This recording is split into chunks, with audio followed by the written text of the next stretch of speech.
Daniel, I know it's only been around 2 months since we started working together, but what's really been your favorite part about working with me, man? Yeah, man. So like literally I'd say honestly it's the time, the care and effort that you've actually poured into me over these kind of past 2 months. It's been definitely very memorable and very impactful. Like literally there've been times where we've had like an hour call scheduled and it will last 3 hours because we're literally breaking down the call bit by bit, role playing, repeating, making sure that, I know exactly where money's being left on the table and how I can stop repeating the same cycles that are losing me deals. And like honestly, I'm just not sure I could really ever find, that again, someone that's actually going to take their time, you know, more than what I actually paid, to actually kind of go through it Yeah. with me. And like, I like how you don't just see me as, a number on your payroll, but you actually just see me as a person, see me as someone that you actually want to win. That's the best part. Like, Before we really started working together, where were you sort of at, even like, in your sales career in terms of like what your best month was, what you were averaging and everything else? yeah, so in terms of my sales career, I was definitely stagnant. I was definitely stuck for quite some time. Um, like my best month was around kind of like 3K and I was averaging around 2K. So it was like, yeah, it was a bit tough kind of mentally, right? Because, I left the 9 to 5 to have this big, exciting, sales dream, Yeah. nomad life. But it wasn't quite like that. I was still, sometimes having to check the balance when I'm paying for dates and things like that. Like, yeah, it was disappointing to say the least. My sales career prior to that, for sure. Yeah. And again, even for the rest of this conversation, like Daniel, don't hesitate to just keep it fully raw, keep it fully authentic. At the end of the day, anyone who works with me, I don't want them jumping into high ticket sales thinking it's sunshine and rainbows, because real shit is, and me and you both know it's a fucking grind. It's difficult. You have to show up when you don't want to. That's just what it takes. And yeah, bro, feel free to even keep it 100 of what it's like nowadays. Even though you are hitting really good months now, it's still a grind. It's still difficult. So I want to include all of that in this so whoever is watching this video can see like the raw reality of high ticket sales, not just what other people put out there on social media just to make it seem easy, right? I don't want to work with people who want shit to come easy. So from what I'm seeing, you're averaging around like 2K a month. Best month was around 3K and things was like a little bit tight, completely normal. And since we started working together and we've been doing these calls consistently, these trainings and everything else, and you've definitely done your part on implementing the trainings, which is something I do admire. What sort of results would you say you have seen after implementing the trainings and going through all the curriculum that I ran you through? Yeah, no. Honestly, the results have been kind of outstanding to say the least in kind of such a short time. So I was able to actually kind of land a new offer, and you helped prep me with that, kind of train me up, made sure that I was a no-brainer for the offer owner. Hopped on that and actually collected 6.5K in 2 weeks, which already defeated anything I had ever done Right. and ended up the month on that offer with 8.5K and had a second offer where I collected, um, well, I brought home another 1.5K in comms, and then had a slightly other offer as well that brought me an extra couple hundred as well to just Yeah. tip me over that line. Yeah. And yeah, ended up having collecting 10,140 K kind of for that. And honestly, it was something that I just couldn't even imagine like Yeah. 2, 3 months ago, from being stuck for so long at like that kind of 3K-ish mark. It was just like, okay, what's next for me? So kind of hitting that was definitely important because especially hitting it in January allowed me to set kind of that new standard, being like, okay, cool, this is the game that we're playing now. Welcome to the club. How do we get further inside? How do we get the booth? How do we get the extras? Mhm. And that's kind of the vibe that's on. Like in terms of how I take my calls now as well, like the results are that I'm showing up more confident. I feel like I'm actually an expert in my field and I can genuinely help these prospects. And to me, as the child of God, that's the most important thing. That what I'm doing is serving the person across from me. And yeah, I can only say thank you and hope to keep making you proud, man. honestly, I couldn't even be happier to hear. I knew that month, I knew that first 10K per month was overdue and we were gonna hit it. It was a matter of if not when. But for even you, you've been through the what's the word, the hesitancies of jumping in and going all in into high ticket sales, the leaving the job to starting and even investing in a mentorship. I want to ask you, like, what would you say to someone who's on that edge of jumping into high ticket sales, but they're feeling a little bit hesitant? Like, what would you say to that person? Yeah. To that person, I'd say that at the end of the day, anything worth having, you're gonna have to fight for it, right? And in that sense, it means you're gonna have to put in the work. It's never gonna be sunshine and rainbows. And if you're the type of person who just wants it as like a get rich quick, easy thing, then quite frankly, it's not for you. But if you're someone who knows that you were kind of built for more, you were built for the challenge and you are ready to put in the work that can ultimately change your life, then 100% is for you, right? And like in terms of me being hesitant, I went to uni, I got a law degree. So for me, I'm thinking, why aren't I using that? Why aren't I kind of focusing on that area of things? But then at the same time, I realized that, you know, in this industry, for the skill I have, I can help people directly and I can get paid better for it. And it's like, to me, it was like it's a risk worth taking. And like, honestly, if you are hesitant about, working with Pranav or anything like that, I'd highly recommend you just, booking a call because, Pranav didn't pressure me or anything to like invest into a mentorship. It was super chill and actually gave me like a ton of value and just really wanted to, help me out. And like worst things came to worst, if I didn't invest, you know, I would have left that call with a ton of free value. Thankfully, he gave me so much value that I would have been an idiot not to invest. So I took the dive and ultimately it's already changed and changing my life. So 100%, man. Investing in yourself is so important because how can you expect a lead, once you are in sales to invest in themselves if you couldn't even take that first step? You need to show up for yourself, and Yeah. in that, you'll show up more powerfully for your lead. 100%, bro. That's the main thing, right? Bro, I wanna touch on this a little bit as well, bro. For you, even me and you were having this convo for the first time since I just found out you hit that big 10. For you, how did you actually feel when you hit that first 10K per month and like how have things actually changed for you just even after hitting that 10K per month and just having that next level in your income?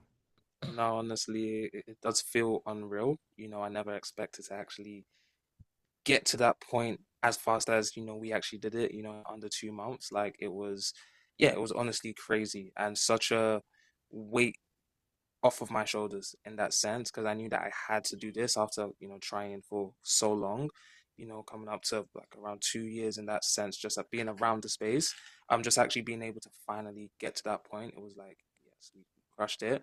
And like literally just even simple stuff, just knowing that I've got kind of 3, 4 months worth of bills just, stacked up, in the bank now, and I could just focus on closing out of abundance and don't need to be thinking in that kind of scarcity mindset at all. Like now Yeah. when I'm on calls, honestly, I can just be Yeah. fully present. I can just be there without having that stinky commission breath and Yeah. just there like, yeah, this is a call, it's my time to own it. Yeah. So What part of your sales process do you feel like you struggled the most with before we started working together, and what's really different now? yeah, no, honestly, I'd say it's actually the discovery that I definitely struggled with the most. In particular, actually challenging, prospects. A lot of times I'd go through the discovery and it'll just be like question, question, question, script, script. And it's like, did they really give me any indications that they needed or wanted this? And like, I just go through that and then straight to the pitch. And it's like, I felt powerless, like I couldn't actually change. Got to a point where, yeah, I'll be like, oh, yeah, these leads are there. They don't even need help. They don't need anything. But then really understanding to really learning to actually understand the language that the leads are using and why it's so important to pick up on these things so you can actually challenge them. Like when a lead is saying something like, oh, like I just want to learn more about what you guys have to offer, instead of letting that slide, setting the frame immediately, just letting them know. Okay, cool. I appreciate that. That's why everyone comes on. But like, what do you generally need? Actually making them think about what they're saying and understand the gap between where they are now and where they want to be. Because nobody hops on a sales call if they don't want anything. So coming into the mindset that every lead is closable allows me to kind of step into the frame of this discovery and these questions that I'm asking all have to be intentional. I need to challenge them so that the lead is actually thinking. And by challenging them, I'm not being mean, I'm actually helping them. I'm being mean if I don't challenge them, because by not challenging them, they're not going to be able to get out of their own way. And like you really honed that into me, kind of like being, you'll pause the record and be like, bro, why didn't you ask this question? Why didn't you ask that question? Like, was that on your mind? And then I'll tell you, yeah, it was. And it's like, why didn't you ask it then? And for me, I was thinking I'm trying to be nice, but at the end of the day, that's not what it's about. So yeah, definitely kind of once I was able to hone in on the discovery, asking those right questions, listening, everything like that, I felt like all of those calls actually started to change. Yeah, smooth, bro. Solid. And and for you, as far as even like in the discovery, I know we worked a lot on specifically like the sequence of questions to ask, how to be multiple questions Hmm. ahead. I know we had a long call just last week going over this and really fine-tuning it on how to think multiple questions ahead and just lead the prospect through that. So I want to ask you, ever since we implemented that, like how has the discovery been for you now that you're able to think multiple questions ahead and really draw the pain from the prospect? Yeah, no. It feels like now I'm playing chess, not checkers, right? And that the call is actually mine, right? When I ask these guys a question, it's kind of me knowing that I'm actually prepared for whatever comes along the way, and not necessarily that they're falling into my trap, but that they're falling into my trap. I've got them where Yeah. I need them and where Yeah. they need to be so that, change can actually be made, right? Because nobody likes, sales calls. Nobody likes to be sold to. So if you're able to make the conversation in a way that's natural, but in the same way, you're still holding that frame and guiding them in the right way, that was probably one of the most kind of, yeah, life changing or core changing things that I could make. Just making sure that I'm ahead of the game. Like I said, chess, no checkers. So yeah, Hell for yeah. sure. Hell yeah, bro. Gotta the chess master always sees 3 moves ahead or even 20 moves ahead, and that's what we all gotta strive for. For you, like out of all the sales coaches, what really made you wanna choose to work with me?